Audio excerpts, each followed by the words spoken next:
அதாவது ஹதீஸ் துறையில் படிப்பவர்களை ஷைத்தான் எப்படி வழிகெடுப்பான் அப்படின்றத நம்ம தெரிஞ்சிருக்கணும்.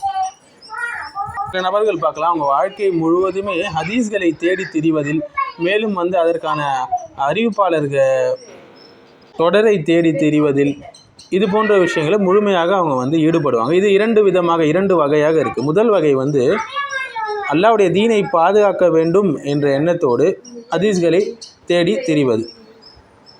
அல்லாஹ் இவர்களுக்கு சிறந்த கூலியை கொடுப்பானாக. இவர்களை எப்படி நம்ம ஷைத்தான் வழிகெடுப்பான்?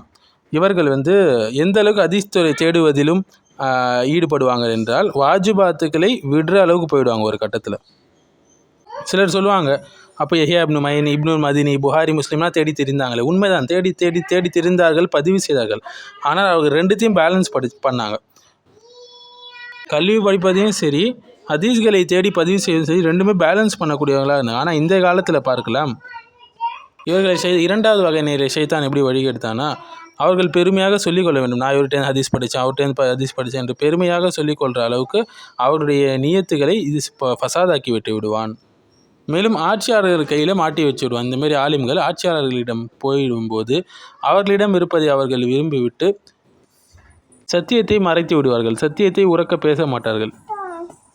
மேலும் அரபு துறையில் இருக்கக்கூடியவங்க எப்படி வழிகெடுப்பான் என்றால், கிராமர்லையும் கிராமரில் இதிலே அவங்களுடைய வாழ்நாளை ஸ்பெண்ட் பண்ணுற அளவுக்கு, எந்த அளவுக்கு என்றால் வாஜிபாத்துகளையெல்லாம் அவர்கள் மறந்து விட்டு இதில் முழு கவனம் செலுத்துகிற அளவுக்கு அவர்களுக்கு அதில் மிகப்பெரிய ஒரு இதை ஆர்வமூட்டி விடுவான்.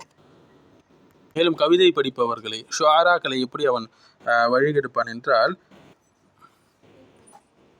கவிதைகளில் பொய் சொல்லி ஆட்சியாளரை திருப்திப்படுத்துகிற அளவுக்கு கொண்டு வந்து விடுவான். நல்ல மக்களை கெட்ட மக்களாக காட்டக்கூடிய அளவுக்கு கவிதைகளில் அவர்களை தூண்டி விடுவான். மேலும் ஆட்சியாளர்களை அவன் வழிகெடுக்கக்கூடிய விதத்தை பார்த்தீங்கன்னா, அவர்களை அவருடைய உள்ளத்தை இது பண்ணி விடுவான், ஃபசாதாக்கி விடுவான். எந்த அளவுக்கு என்றால், பாலிடிக்ஸ்னு இதெல்லாம் பண்ணி தான் ஆகணும், அப்போ தான் அரசியல் நடத்த முடியும் என்று நல்லவர்களை கொல்லுகின்ற அளவுக்கு கொண்டு வந்து விடுவான். அதை நியாயப்படுத்துகிற அளவுக்கு அவங்களுடைய மைண்ட் செட்டை மாற்றிடுவான். உப்பாதுகளை, அதாவது வணக்க வழிபாடுகள் செய்யக்கூடியவர்களை எப்படி அவன் வழிகெடுப்பான்னா, மார்க்க கல்வி படிப்பதை விட வணக்க வழிபாடு தான் முக்கியம், இல்ம் எடுக்கிறத விட இபாத் செய்தான் முக்கியம்னு சொல்லி அவர்களை வழிகேட்டில் தள்ளிடுவான். அவர்கள் கல்வி இல்லாமல் இபாதத்துகளை செய்வார்கள், அது பாழானதாக ஆகிவிடும். மேலும் அவர்களை வைத்து மக்களை அவன் எப்படி வழிகெடுப்பான் என்றால், மக்கள் எல்லாம் இவர் பெரிய இபாதத்சாலி என்று அவரிடம் போய், கல்வி இல்லாத அவரிடம் போய் மார்க்க தீர்ப்புகள் கேட்டு அவர்களும் வழிகெடுக்கிற அளவுக்கு அவன் செய்து விடுவான். உது உடைய விஷயத்தில் எப்படி வழிகெடுப்பான் என்றால், நீ உது சரியாக செய்யலை, மறுபடியும் கையை கழுவலை, மசக் சரியாக செய்யலை என்று திரும்பி திரும்பி திரும்பி வஸ்வாஸ் போட்டு அவர்களை கெடுக்கக்கூடியவனாக இருப்பான். அதனால் நிறைய பேர் போய் குளிச்சுட்டே வந்துடுவாங்க, அந்த அளவுக்கு வஸ்வாஸ் இருக்கும் அவங்களுக்கு. அடுத்து அதான் சொல்லக்கூடிய முஅத்தின்களை எப்படி வழிகெடுப்பான் என்றால், அதான் சொல்ல ஆரம்பித்தாங்க என்றால் பாட்டே தோற்று போயிடும், அந்த அளவுக்கு ராகமாக நீட்டு சொல்லக்கூடியவர்களாக ஆகிவிடுவார்கள். இமாம் மாலிக் இது வெறுக்கக்கூடியவங்களாக இருந்தாங்க, இப்படி அதான் சொல்லக்கூடியது. தொழுகை விஷயத்தில் எப்படி வழிகெடுப்பான் என்றால், நீ சுத்தமான ஆடை அணியில் நல்லா போய் துவச்சிட்டு வா, சுத்தப்படுத்திட்டு வா என்று அப்படி அந்த ரூட்டில் அவன் வழிகெடுப்பான். அதில் என்ன செய்வாங்க, போயிட்டு அல்லாஹ் அக்பர் கை கட்டுவாங்க, மறுபடியும் என்னடான்னு பார்த்தா ரெண்டாவது அல்லாஹ் அக்பர் கை கட்டுவாங்க, மறுபடியும் கொஞ்சம் நேரம் கழிச்சு மூணாவது அல்லாஹ் அக்பர் கை கட்டுவாங்க. அவங்க என்ன வஸ்வாஸ் போடுவாங்கன்னா, நீ சரியாக திக்ர் செய்யலை, அல்லாஹ் அக்பர் சரியாக சொல்லலை, மறுபடியும் சொல்லு என்று தொழுகையில் கூட அவன் விட மாட்டான். சுன்னத்தான விஷயங்களை எப்படி வழிகெடுப்பான்ற நிறைய விதங்கள் இருக்குது. ஒன்று அதில் அதிக ஆர்வம் மூட்டிடுவான். சில பேர் பார்க்கலாம், இரவு தொழுகை உழுந்து தொழுவாங்க, ஆனால் ஃபஜருடைய தொழுகையை தொழ மாட்டாங்க. அதாவது சுன்னத்தான தொழுகைகளை அதிகம் தொழுவாங்க, வாஜிபான தொழுகைகளை அசால்ட்டாக விட்டு விடுவாங்க, அது கவலைப்பட மாட்டாங்க. அந்த அளவுக்கு ஷைத்தான் அவங்களுடைய மைண்ட் செட்டை மாற்றி விடுவான். குரான் காரிகளை எப்படி வழிகெடுப்பான் என்றால், உங்களுக்கு கிராத் சூப்பராக இருக்குது ஜி, அது ஜி இது ஜின்னு சொல்லி அவர் அதுக்கப்புறம் கிராத் ஓதுறதே மக்கள் புகழ வேண்டும் என்ற அளவுக்கு ஆகிவிடும். அல்லாவை திருப்திப்படுத்தணும் அப்படின்ற இன்டென்ஷன் அவருக்கு மாறிவிடும். நோன்பு விஷயத்தில் மக்களை அவன் வழிகெடுப்பான். எப்படி வழிகெடுப்பான் என்றால், நோம்பாளிகளை எப்படி வழிகெடுப்பான் என்றால், அவர் தொடர்ச்சியாக நோன்பு வைக்கக்கூடியவராக இருப்பார். திடீர்னு என்னைக்காவது ஒரு நாள் விட்டு விடுவார். அப்போ அதை மறைத்து விடுவார் மக்களிடமிருந்து. மக்கள் எதாவது சொல்லுவாங்களோ, என்ன நீங்கள் ஒரு நோம்பாளி ஒரு நாள் விட்டுட்டீங்களே அப்படின்னு சொல்லுவாங்களோ என்று மக்களுக்கு பயந்து, இது ஒரு வகையான முகஸ்துதி தான். அவர் சின்சியராக இருந்தார் என்றால் மக்களுக்கு தாராளமாக சொல்வார் அன்று அவர் நோன்பு இல்லை என்று. ஸோ நோம்பாளிகளை இப்படி அவன் வழிகெடுப்பான். சில பேர் சொல்லுவாங்க, நான் 6 வருஷமாக நோன்பு வச்சுட்ருக்கேன் ஜி, விடுறதே கிடையாது திங்கள் வியாழன் நோன்பு அப்படின்னு சொல்லுவாங்க. இதெல்லாம் முகஸ்துதி. இப்படியெல்லாம் அவர்கள் அவர்களை அவன் வழிகெடுப்பான். ஹஜ்ஜு விஷயத்தில் எப்படி வழிகெடுப்பான் என்று பார்த்தீங்கன்னா, அவர் ஒரு கடனாலே இருப்பார். நிறைய பேர் கடன் கொடுக்க வேண்டியதாக இருக்கும். ஆனால் அவர் என்ன செய்வார், ஹஜ்ஜுக்கு போவார். சரியா? இது ஒரு பெரிய தவறு இல்லையா? நம்ம ஹஜ்ஜுகளை நிறைய பிதத்தான அங்கே போய் பிதத்தான விஷயங்களை செய்து பாவத்தை சேர்த்து கொடுக்குற அளவுக்கு அவர்கள் ஆகிவிடுவார்கள். தவக்குல் விஷயத்தில் அடுத்து எப்படி மக்களை வழிகெடுப்பான் என்றால், அல்லாஹ் எனக்கு உணவளிப்பான், நான் உணவுலாம் பேக் பண்ணி போக வேண்டிய அவசியம் இல்லை அப்படின்னு சொல்லி அவங்கள வந்து வழிகெடுத்துருவான். கடைசியாக அவங்க என்ன செய்வாங்க, கூட போயிருக்கக்கூடியவங்கள டார்ச்சர் பண்ணுவாங்க உணவுக்காக. அவங்கக்கிட்ட எதிர்பார்த்து இருப்பாங்க. தவக்குலை மனிதர்கள் மேலே வைத்து விடுவாங்க.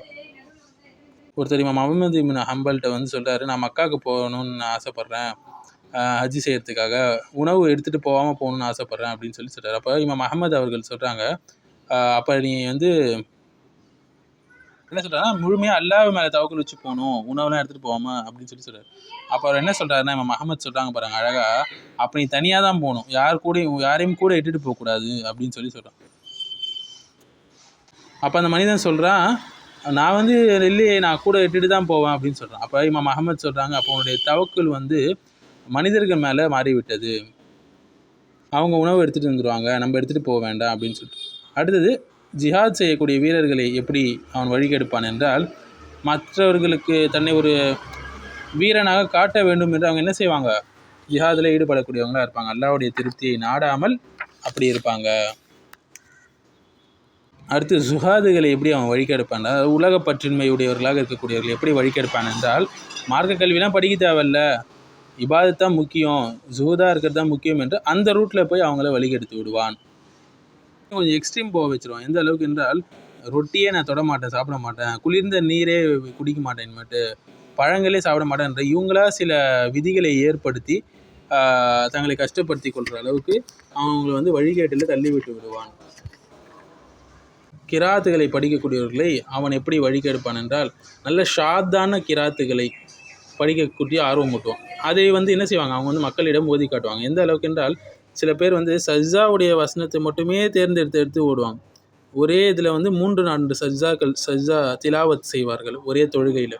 இப்படியெல்லாம் வந்து ட்விஸ்டாக ஒரு ஷாத்தாக அவர்களை மாற்றி, இன்று எந்த அளவுக்கு ஆயிடுச்சுன்னா, குரான் வந்து அமல் செய்வதற்காக அல்லாஹ் இறக்கினான் இல்லையா, ஆனால் மக்கள் என்ன செஞ்சாங்க, அதை ஓதுவதையே அமலாக்கி விட்டாங்க, அதே போதுமான அமலாக்கி விட்டார்கள் என்று இமாம் ஹசன் அல் பஸ்ரி ரஹிமஹுல்லா அவர்கள் கூறுகிறார்கள். இப்படி தான் அவன் வந்து அவர்களே வழிகெடுப்பான். கிராத்து முறைமைகளில் மக்கள் மத்தியில் போய் வறுமை அடித்து பாராட்டை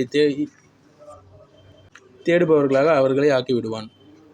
இறுதியாக நம்ம பார்க்க வேண்டியதுதான் முக்கியமாக அக்கீதா விஷயத்தில் வழிகெடுப்பான் மக்களை. அக்கீதா விஷயத்தில் தவறான அக்கீதாக்களை அவர்கள் முன் கொண்டு வந்து அவர்களை வழிகேட்டில் சென்று நரகம் செல்லும் அளவுக்கு அவர்களை கொண்டு வந்து விட்டு விடுவான்.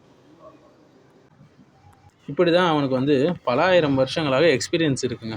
எப்படி நமக்கு வந்து எக்ஸ்பீரியன்ஸ் சர்டிஃபிகேட் இருந்தால் தான் வேலை கிடைக்குமோ, நல்ல வேலை, அவன் வந்து ஆதம் அலைஹிஸ்ஸலாம் காலத்துலேருந்து மக்களை வழிகெடுத்து கொண்டு இருக்கிறான்.